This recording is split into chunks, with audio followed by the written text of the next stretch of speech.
Welcome to the Helping Writers Become Authors podcast. I'm KM Weiland, and I am here to take you deep with story theory, writing techniques, and the incredible wisdom of story.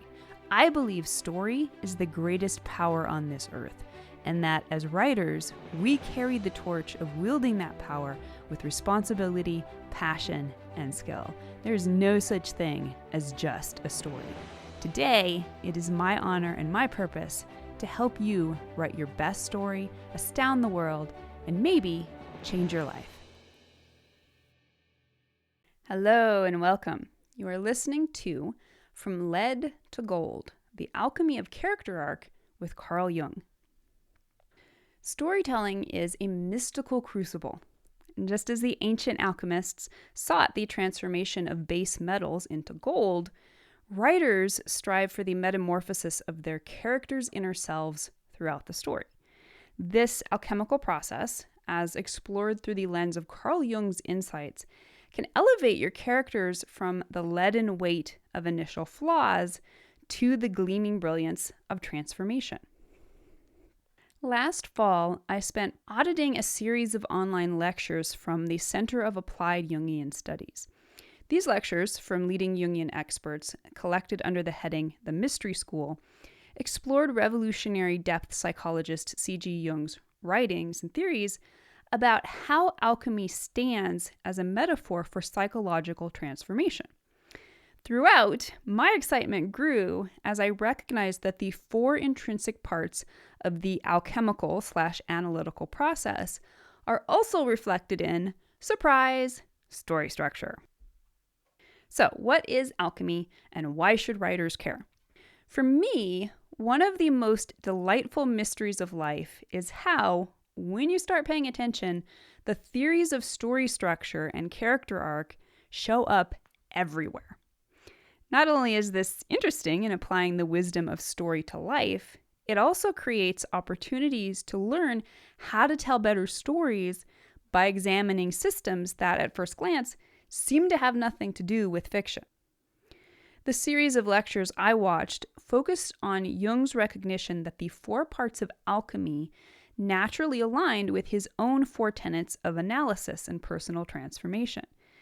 Even though I teach a 3-act structure, this structure divides story into 4 equal parts. And particularly when examined from the perspective of character arc, these 4 parts align naturally and perfectly with the 4 parts of alchemy/Jungian analysis. The pattern deepens. So I've written before about how writers can apply various theoretical models, such as the Karpman drama triangle and the Enneagram, to storytelling. Alchemy is yet another window through which to view story. It offers a tool to help us shape our stories into greater verisimilitude. Plus, if you're a pattern hunter, as I am, it's just cool. So today, I invite you to explore the parallels in these systems and to glean new insights into how to craft psychologically resonant stories. I'm just beginning to scratch the surface of this comparison myself and can't wait to share more about it in the future. For now, here are some of the parallels. Starting with the 4 stages of alchemy. Now, apart from Paulo Coelho's beautiful fable, The Alchemist, most of us probably aren't super familiar with the ancient ideas of alchemy. Put simply, the alchemists believed they could discover a scientific method for turning lead into gold. Great tomes were written about their experiments, although they never had any evidence of success until modern science, if you look it up. As time went on, Jung and others began to posit that alchemy was really a metaphor for psychological transformation, in which the lead of the self may be refined into a higher state of gold. In later life, Jung studied and theorized extensively about how the principles of alchemy could be utilized as archetypal wisdom for furthering the analytic process. So although alchemy can be broken down into further stages, the 4 main ones are as follows. Stage number 1, the negredo, the blackening. In functional alchemy, this represented the burning away of the initial base dross. The goal was to remove all impurities in a return to the prima materia, or the original pure, and to emerge with the golden philosopher's stone. Psychologically, the Negredo represents the beginning of transformation.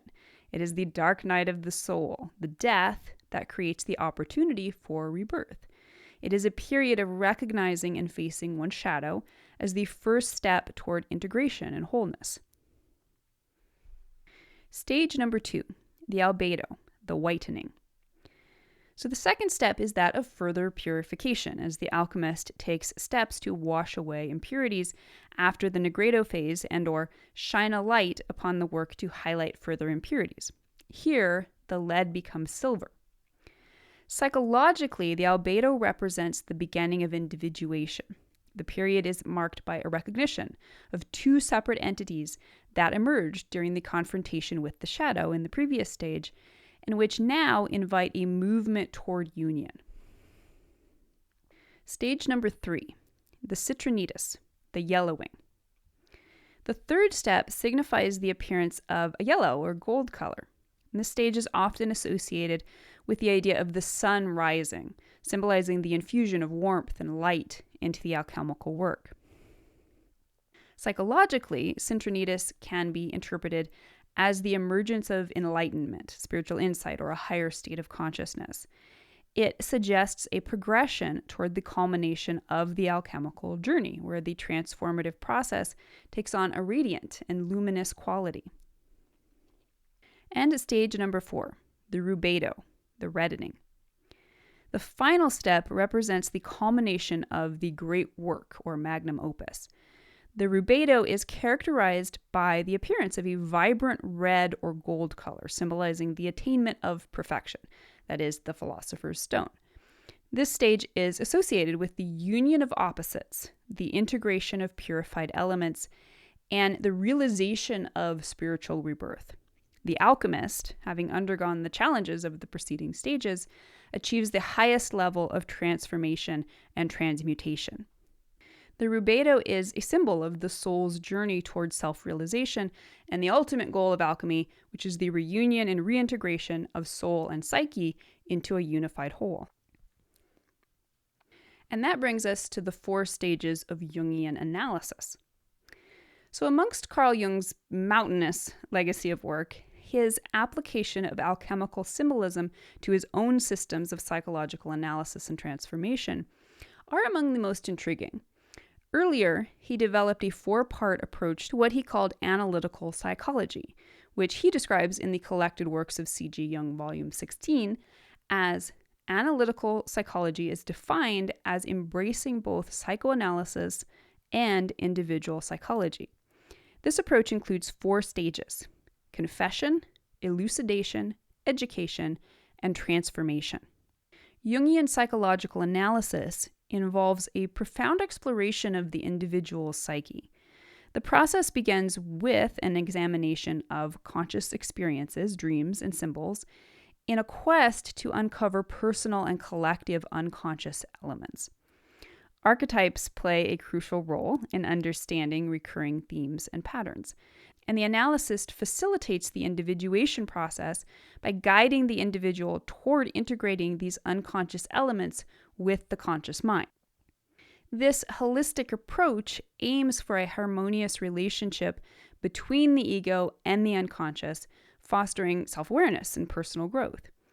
Symbolic exploration, dream analysis, and the recognition of archetypal motifs contribute to a deep understanding of the individual's unique journey towards self-realization and psychological wholeness.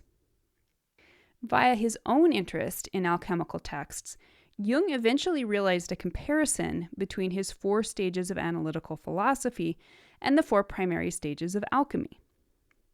Stage number 1, confession. Quoting Jung, in the first stage, the secrets or inhibited emotions analogous to repressed sins that lead to neuroses must be confessed to enable the patient to regain his wholeness, and his dependence on the doctor, transference, must be severed.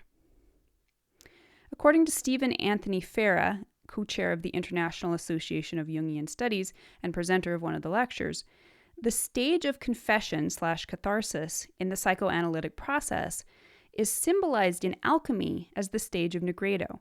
This is the intellectual function of perception. Stage number 2, elucidation.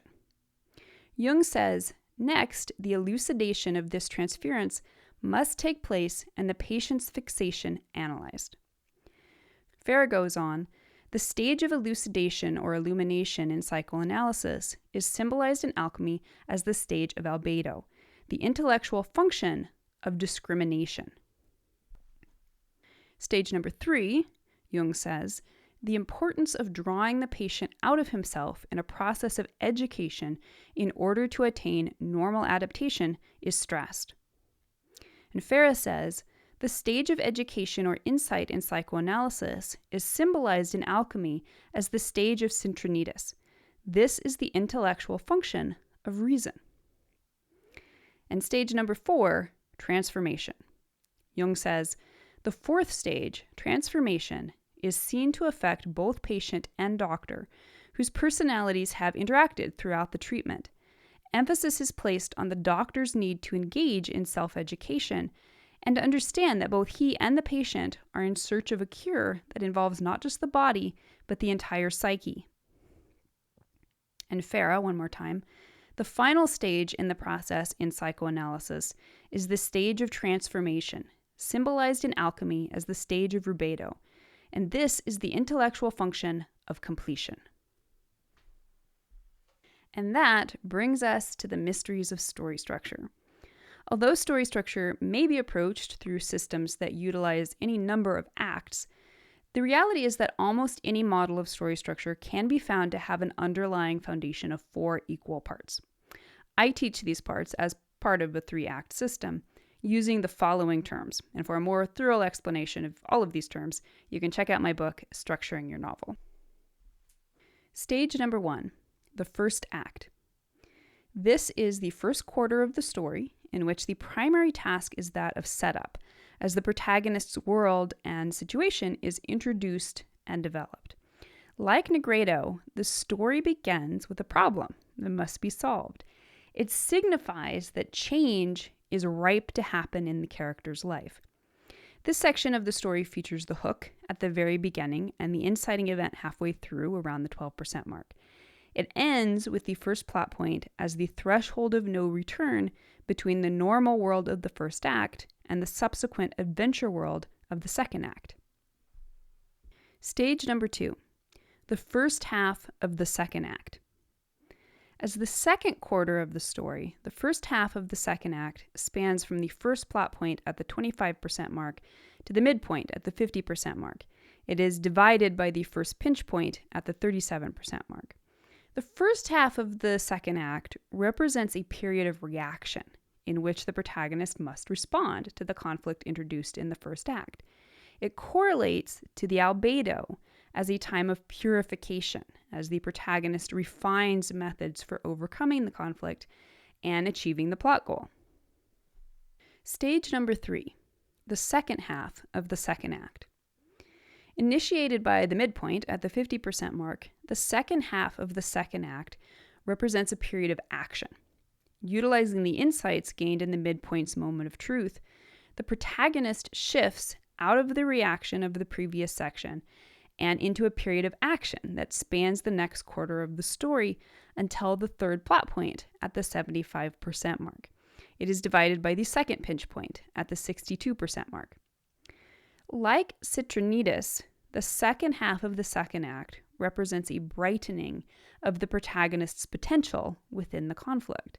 The trials of the previous 2 sections are beginning to bear fruit in the external plot as the character makes more informed and effective choices about how to proceed toward the goal. And stage number 4, the third act. Beginning with the third plot point at the 75% mark, the third act represents the final quarter of the story. It begins with a period of recovery in which the protagonist adjusts to the startling new level of responsibility demanded by the events of the third plot point. It ends with a period of confrontation, leading to the climactic moment in which the story's conflict is decided by a final confrontation between protagonist and antagonistic force. Like rubedo, the third act represents the culmination of the entire process, and if successful, the emergence of a new status quo in both the character's inner and outer worlds. All right, so now we get to the really juicy stuff. After all, what is character arc if not psychological transformation and, therefore, alchemy? And here, for a more thorough explanation of all the following terms, you can check out my book, Creating Character Arcs. So, the 4 stages of character arc. Stage number 1, the lie the character believes. Like the Negredo, a positive change arc begins in the darkness and heaviness of the lie the character believes.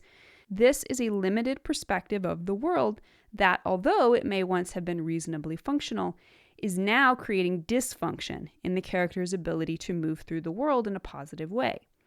To maintain it would inevitably create destruction. The irony is that overcoming it also necessitates a certain destruction as well, as the character destroys the self that was and builds the self that will be.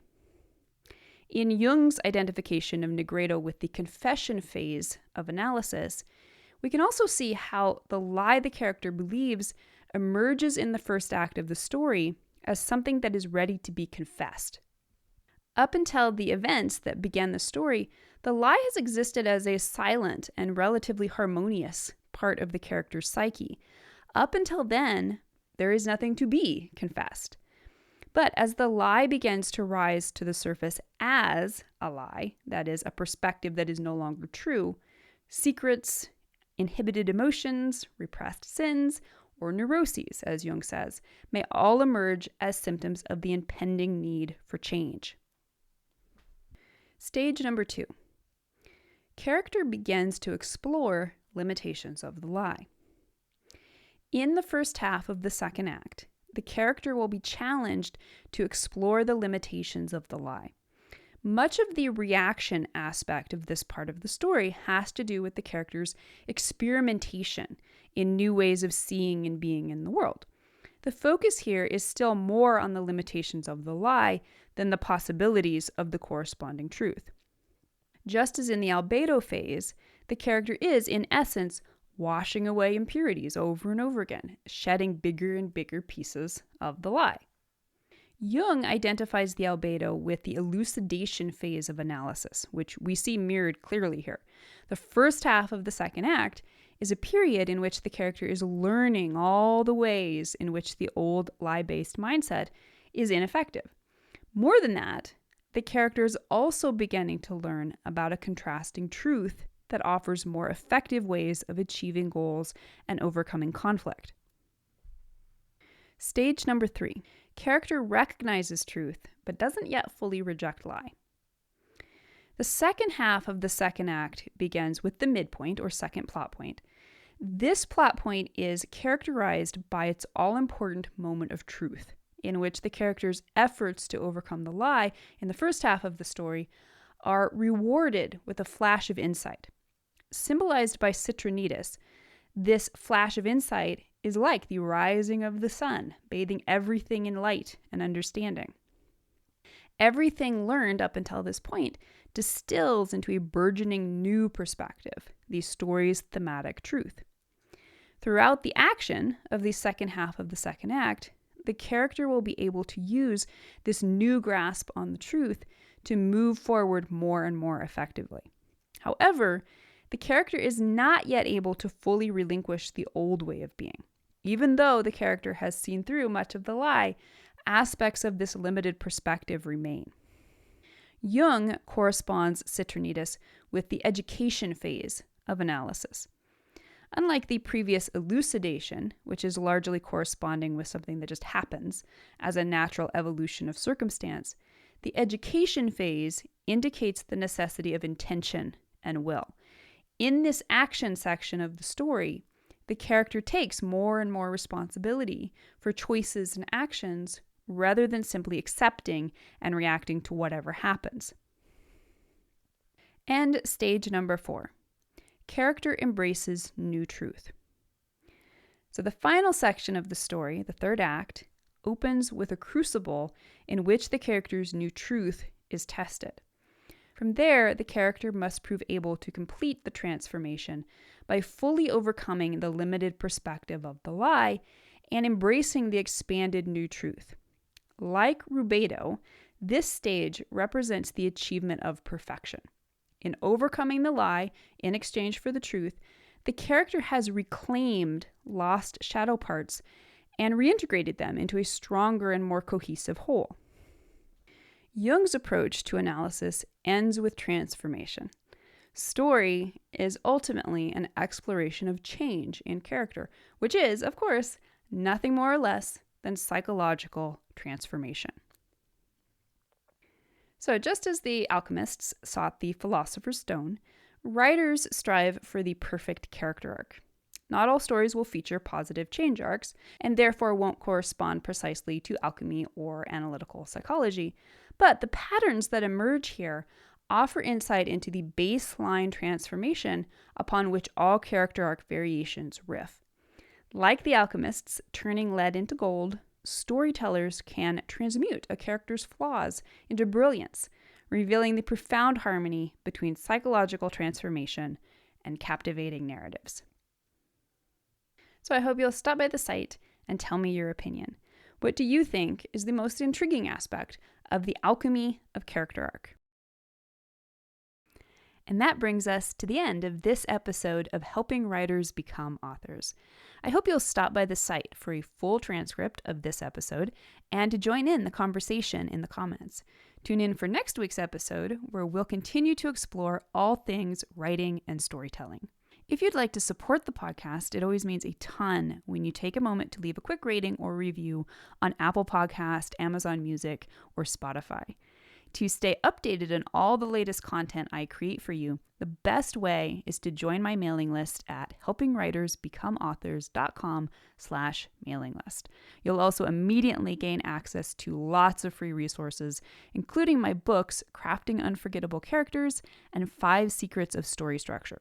For real-time connection with me, more writing advice, and behind-the-scenes glimpses, follow me on Instagram at authorkmwyland. A heartfelt thank you to each one of you for your support and enthusiasm, and especially those of you who support my work on patreon.com/kmwyland. You help make my site, this podcast, and so many other resources available to writers everywhere. So until next week, keep writing, keep dreaming, and most importantly, keep being true to your stories. Thank you for being part of Helping Writers Become Authors.